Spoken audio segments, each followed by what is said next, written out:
Dragon's Dogma 2 is the sequel to Capcom's 2012 RPG, Dragon's Dogma, and this game has already been at the center of controversy and has seen its fair share of highs and lows.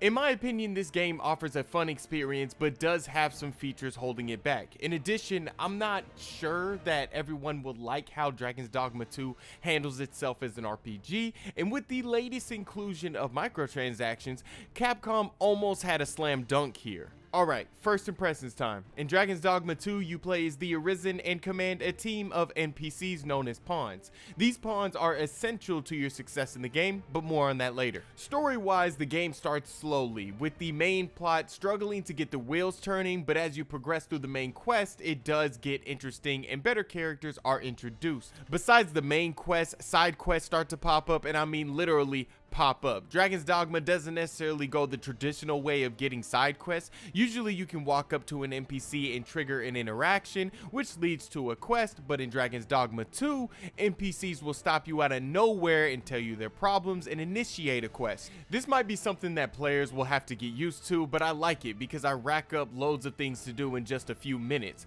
Side quests usually involve completing an objective in the open world, leading to a big enemy encounter. This is great because combat and gameplay are where the game shines the most. Gameplay wise, Dragon's Dogma 2 is so fun. It has this amazing way of balancing fun, challenge, and unpredictability. The game feels like a mixture between Elden Ring and Monster Hunter while still feeling like a fresh experience. Commanding pawns, jumping on monsters, using your environment to get the advantage, and getting the most out of your vocation is what makes Dragon's Dogma 2 so unique. I think if new players go into this game knowing that they're playing a role in a team, the pawns and vocation mechanics make more sense. Your pawns are just as important as you, and you need to play a role depending on your vocation you choose. Now, vocations are your classes. Players can choose to be a thief, archer, warrior, or mage. Later in the game, you obtain advanced vocations for you and your pawn. I'm a bit hot and cold on this feature because I like variety and versatility in my role-playing games.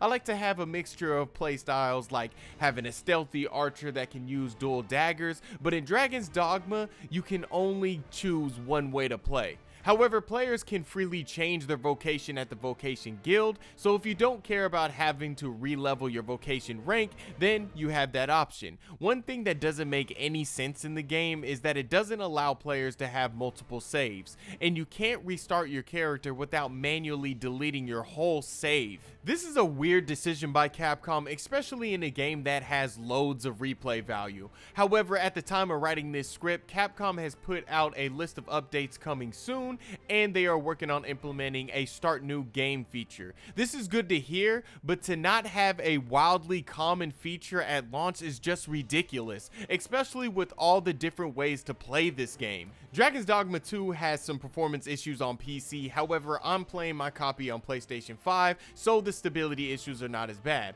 Sure, there's a slight drop in frames here and there, some pop-ins and bad textures, but overall, Capcom's RPG is beautiful. Alright, let's talk about pawns. These NPCs serve you in battle and they are essential to your success in the game. You get to create your own main pawn and recruit 2 others either through the open world or through the rift. Make sure you pick one with the right personality and a good voice because sometimes they do not shut the hell up. Other than that, they are very helpful in battle and actively pick out treasure chests and points of interest for you.